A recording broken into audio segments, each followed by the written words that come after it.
નમસ્કાર મિત્રો, જીતેન્દ્ર પટેલ, શ્રીમતી એમ કે પટેલ હાઈસ્કૂલ ગુજારિયા. અહીં મિત્રો એક નાનકડા વિડીયોની અંદર તમે સ્ક્રીન ઉપર સ્કૂલનું નામ જોઈ શકો છો અને લખ્યું છે વિદ્યાર્થી પરીક્ષા ગુણપત્રક, વિદ્યાર્થીની માર્કશીટ. હવે જેમ ધોરણ 10 અને 12નું પરિણામ પડે છે એ વખતે વિદ્યાર્થી ઘરે બેઠા ઓનલાઈન માર્કશીટ જોઈ શકે છે. તો આપણે આ ડેમો છે કે ધોરણ 11 અથવા ધોરણ 9નું વાર્ષિક પરીક્ષા માની લો લેવાઈ ગઈ હોય અને એના પછી જે તારીખે તમે રિઝલ્ટ વિતરણ કરવાના છો એ જ તારીખે તમે આ લિંક આપણે જે બનાવેલી છે લિંકને તમે ઓપન કરો એટલે વિદ્યાર્થી ઘરે બેઠા પોતાનો નંબર નાખીને પરિણામ જોઈ શકે છે. તો અહીં તમે જુઓ અહીં લખેલું છે વિદ્યાર્થી પરીક્ષા ગુણપત્રક અને અહીં પરીક્ષા નંબર લખવાનો છે. હવે માની લો કે આપણે એક નંબર લખીએ છીએ 11-101. ધોરણ 11નું પરિણામ છે તો 11-101 નંબર લખ્યો અને બાજુમાં શોધોનું બટન છે એના ઉપર આપણે ક્લિક કરીશું એટલે તરત જ અહીં તમે જોઈ શકો છો કે વિદ્યાર્થીનું પરિણામ સર્ચ થઈને અહીં આવી જાય છે. તો વિદ્યાર્થી ઘરે બેઠા બેઠા જુઓ તમે વિદ્યાર્થીની માહિતી આવી ગઈ, એનું નામ આવી ગયું, એનો પરીક્ષા નંબર, જીઆર નંબર, વર્ષ, ધોરણ. હવે નીચે વિદ્યાર્થીનું પરીક્ષા ગુણપત્રક, વિષય આવ્યા કુલ ગુણ, મેળવેલ ગુણ અને મેળવેલ ગુણ શબ્દોમાં. અંગ્રેજી માની લો 100 માંથી 86 ગુણ તો અહીં લખાઈને આવ્યું 86. ગુજરાતી 100 માંથી 89, 89. વાણિજ્ય વ્યવસ્થા, નામાના મૂળ તત્વો, અર્થશાસ્ત્ર, આંકડાશાસ્ત્ર, computer theory, computer practical. Okay, નીચે ટકા એના આટલા જે મેળવેલ રેન્ક નંબર એનો 2 જે મેળવેલ ગ્રેડ એ જે અને પરિણામ એ પાસ થાય છે. નીચે કોઈ સૂચના લખવી હોય તો આપણે લખી શકીએ છીએ કે શાળા આ તારીખે આટલા વાગે ખુલશે. તો આ રીતે વિદ્યાર્થી ઘરે બેઠા પોતાનું પરિણામ જોઈ શકે છે. માની લો બીજા કોઈ વિદ્યાર્થીને જોવું છે 11-105 લખીએ અને ફરી આપણે સર્ચ કરીશું અહીં તો અહીં વિદ્યાર્થી બીજો ચલો ધારો કે ગોસ્વામી અલગ વિદ્યાર્થી આવી ગયા છે તો એનું પરિણામ અહીંથી બેઠા બેઠા એ જોઈ શકે છે. તો આ રીતે પરિણામ વિદ્યાર્થી ધોરણ 11 અથવા ધોરણ 9નું પણ ઘરે બેઠા ઓનલાઈન જોઈ શકે એ માટે કેવી રીતે બનાવાય આ નાનકડા વિડીયોની અંદર આપણે વાત કરીશું. આના માટે તમારે શું કરવાનું છે માની લો કે આ ગૂગલ શીટ આપણે એક શીટ બનાવેલી છે ગૂગલ શીટ જે આ નીચે આપણે આ વિડીયોના અંદર ડિસ્ક્રિપ્શનમાં એ ગૂગલ શીટ પણ આપણે અપલોડ કરીશું, ત્યાંથી તમે ડાઉનલોડ કરી શકો છો અને એનો જે કોડ જનરેટ કરેલા છે આ પ્રોગ્રામ માટે તો એ પણ આપણે નીચે કોપી પેસ્ટ તમે કરી શકો એ માટે મૂકીએ છીએ. હવે જો અહીં તમે રોલ નંબર, વિદ્યાર્થીનું નામ, જીઆર નંબર, ધોરણ, વર્ગ એના વિષયો આપેલા છે અને બાજુમાં વિષયો છે, પછી કુલ ગુણ, ટકા, પરિણામ, મેળવેલ રેન્ક અને મેળવેલ ગ્રેડ. આનો મતલબ તમે જે પરિણામ તૈયાર કરેલું છે તમારા કમ્પ્યુટરની અંદર પ્રોગ્રામની અંદર એને છેલ્લે તમારા ગૂગલ શીટની અંદર કોપી પેસ્ટ કરી દેવાનું છે. ટૂંકમાં અહીં રિઝલ્ટ બનાવી દેવાનું છે અહીં.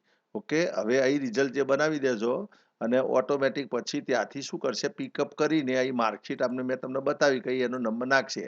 ધારો કે અહીં લખેલું છે કે માની લો કે આપણે ચલો ને 11-102 છે અહીં લખ્યું છે આપણે બીજો જોઈએ ધારો કે 11-130 પરમાર વિરેન્દ્રસિંહ વિષ્ણુજી. અહીં તમે જુઓ પરમાર વિરેન્દ્ર. હવે હું આના અંદર લખીશ 11-130 11-130 અને અહીં સર્ચ કરીશું આપણે એટલે પરમાર વિરેન્દ્રસિંહનું જે પરિણામ હતું એ લખાઈને આવી ગયું. તમે જુઓ પરમાર વિરેન્દ્રસિંહ વિષ્ણુજી. ઓકે, એનો પરીક્ષા નંબર 11-130, એનો જીઆર નંબર, એનું વર્ષ, એનું ધોરણ, પછી વિદ્યાર્થીએ મેળવેલા ગુણ અહીં લખેલા છે ગુણ 100માંથી 44 ગુણ એના શબ્દોમાં પણ લખે કારણ કે માર્કશીટમાં રીતે શબ્દોમાં આવે છે એટલે આપણે શબ્દોમાં નીચે એના ટકા, મેળવેલ રેન્ક, મેળવેલ ગ્રેડ, પરિણામ. તો અહીં તમારે પરિણામ તૈયાર કરવાનું છે તમારી ગૂગલ શીટની અંદર, ગૂગલ ડ્રાઈવની અંદર જે ગૂગલ શીટ હોય એની અંદર આ પરિણામ તમારે કોપી પેસ્ટ કરવાનું છે. ટૂંકમાં આ જ નમૂનાની અંદર અહીં જે આપણે નમૂનો બનાવેલો છે એ જ નમૂનાની અંદર તમારે કરવાનો. એ વિષયો માની લો તમે બદલી દેશો તો વિષયો ત્યાં પણ બદલાશે એમ. ઓકે, હવે એના પછી શું કરવાનું છે તો અહીં માની લો કે તમે રિઝલ્ટ ઇનપુટ કરી નાખ્યું. હવે ઉપર એક્સટેન્શન નામનું એક બટન આવે છે. આ એક્સટેન્શન નામના બટન ઉપર ક્લિક કરવાનું છે અને એના પછી એપ સ્ક્રિપ્ટ અહીં લખ્યું છે એપ સ્ક્રિપ્ટ નામનું એક બટન આપેલું છે તો એના ઉપર તમારે ક્લિક કરવાની છે. હવે એપ સ્ક્રિપ્ટ નામના બટન ઉપર તમે ક્લિક કરશો એટલે અહીં લેફ્ટ સાઈડ તમે જુઓ code.gs લખેલું છે. ત્યાં તમારે કોડ લખવાનો છે. અહીં આપણો આખો કોડ આપેલો છે, ફંક્શન આખો કોડ બનાવેલો છે. તો આ કોડ જે ખરો આખો એ આપણે આના નીચે મૂકીએ છીએ વિડીયોની અંદર ત્યાંથી તમારે કોપી પેસ્ટ કરીને આ એપ સ્ક્રિપ્ટની અંદર જેવું આ ખુલે ત્યાં તમારે code.gs આ મેનુમાં જઈને અગાઉ જે પણ નાનો મોટો કોડ હોય એને ડિલીટ મારીને આ કોડને તમારે પેસ્ટ કરી દેવાનું છે. એટલે એક કામ આ કરવાનું છે. બીજું કામ અહીં index.html ની ફાઇલ બનાવવાની છે તમારે. હવે એ ફાઇલ કેવી રીતે બને તો એ ઉપર વત્તાનું એડ એ ફાઇલ પ્લસનું ચિહ્ન આપ્યું છે એના ઉપર ટિક કરવાની. હવે જો નીચે HTML લખેલું છે, જેવું તમે HTML ઉપર ટિક કરશો એટલે આ રીતે ખુલી જશે અને ત્યાં તમારે ઇન્ડેક્સ લખવાનું છે, INDEX, બીજી ABCD ની અંદર. ઓકે, અને એન્ટર મારવાનું એટલે એ ફાઇલ બની જશે, ઇન્ડેક્સની ફાઇલ બની જશે. તો અહીં આપણે ઇન્ડેક્સની ફાઇલ બનાવેલી છે. તો આ જે ફાઇલ ખુલે ઇન્ડેક્સની, ત્યાં તમારે જે પણ નાનો મોટો કોડ હોય કદાચ, તો એને કાઢીને આપણો જે ઇન્ડેક્સનો બીજો કોડ, આપણે બે કોડ આપીએ છીએ, એક code.js ની અંદર નાખવા માટેનો કોડ અને બીજો ઇન્ડેક્સની .html. આ ફાઇલ તમારે અહીંથી પ્લસમાંથી બનાવવાની છે. મેં વાત કરી એમ HTML ઉપર ક્લિક કરશો અને પછી ઇન્ડેક્સ લખી દેવાનું છે. એટલે એની અંદર આ ઇન્ડેક્સનો કોડ આપણે જે આખો કોડ છે અહીં, એ આખો કોડ તમારે આમ બહુ લાંબો કોડ છે એ નાખી દેવાનો છે. ઓકે, ઇન્ડેક્સ ડોટની અંદર. એટલે આ બધું જે આપણે જે આ ગૂગલ શીટ હતી એના આધારે અહીં કોડ બનાવેલો છે. તો આ કોડ આખો નાખવાનો છે.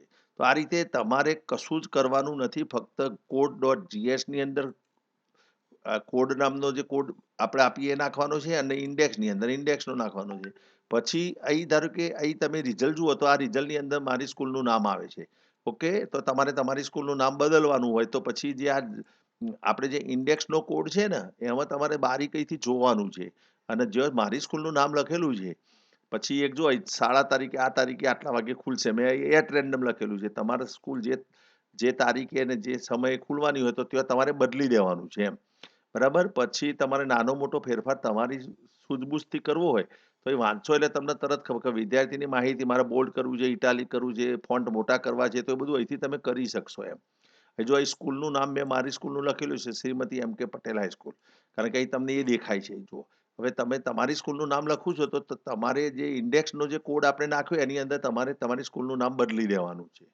બરાબર, પછી વિદ્યાર્થી પરીક્ષા ગુણપત્ર કઈ લખેલું છે એની જગ્યાએ કઈ અલગ લખવું છે તમારે, તો એ તમારે બદલી દેવાનું છે. તો આ રીતે તમે આ કોડની અંદર તમારી જરૂરિયાત પ્રમાણે નાના મોટા સુધારા કરી શકો છો.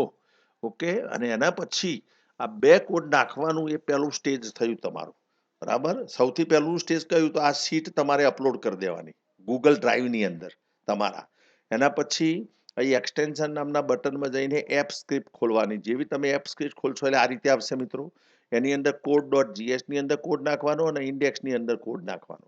આ બંને કોડ નાખ્યા પછી ઉપર તમે જમણી બાજુ જુઓ ડિપ્લોય નામનું એક બટન આપેલું છે, તો આ ડિપ્લોય ઉપર જવાનું છે તમારે.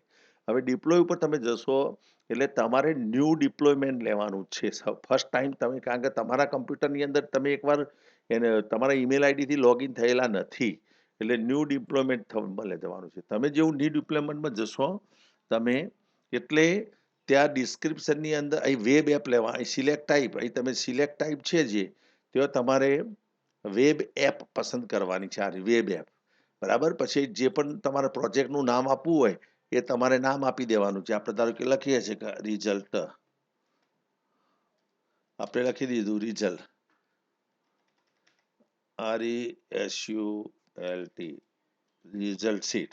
ઓકે, પછી અહીં વેબ એપ અહીં લખ્યું છે એક્ઝિક્યુટ એઝ મી, એટલે તમારું જે ઈમેલ આઈડી છે એ જ ઈમેલ આઈડી રાખવાનું છે. અને છેલ્લું છે હુ હેઝ એક્સેસ, આને કોણ એક્સેસ કરી શકે તમારી લિંકને, તો એને તમે જોશો તો અહીં આપેલું છે કે ઓન માય સેલ્ફ, એટલે તમે જાતે કરી શકશો.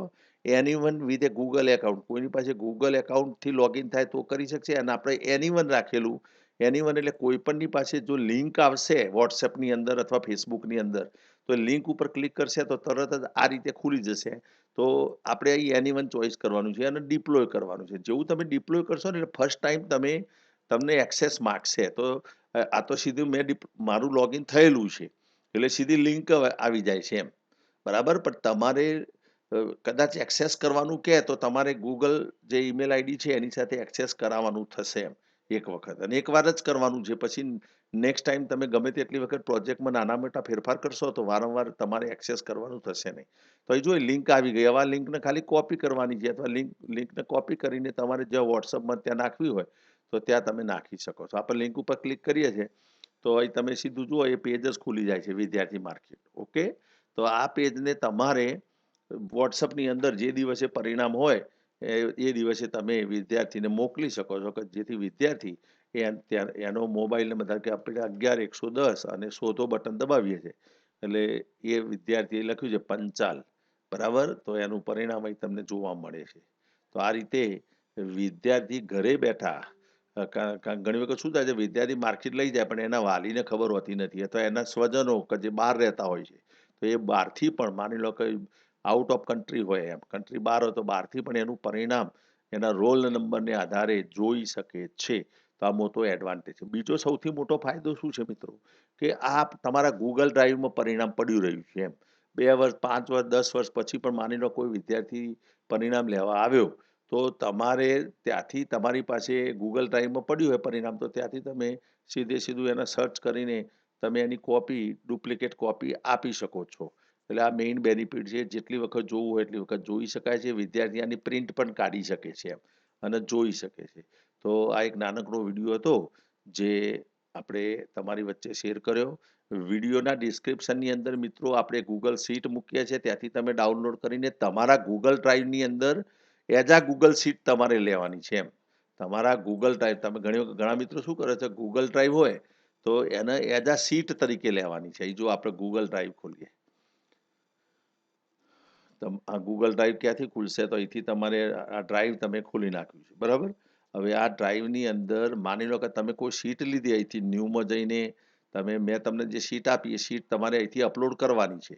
પણ અપલોડ કર્યા પછી એ શીટને તમારે ફાઇલમાં જઈને એઝ આ ગૂગલ શીટ એ રીતે તમારે સેવ કરવાની છે એમ. અને પછી એના અંદર તમારે આ જે ખરું ઉપર બટન એક્સટેન્શન્સ, એમાં જઈને પછી આપણે જે વાત કરી એપ સ્ક્રિપ્ટમાં જઈને તમારે 2 કોડ નાખવાના છે. એ બંને કોડ તમે નાખશો code.jsમાં અને ઇન્ડેક્સમાં, અને એના પછી ડિપ્લોયમેન્ટ કરાવવાનું છે. એટલે ઓટોમેટિક લિંક તૈયાર થશે. તો આશા રાખું છું કે આ નાનકડો વિડીયો આપ સૌને કામમાં આવશે. તો આનંદ થશે. આભાર. જય હિન્દ, જય ભારત.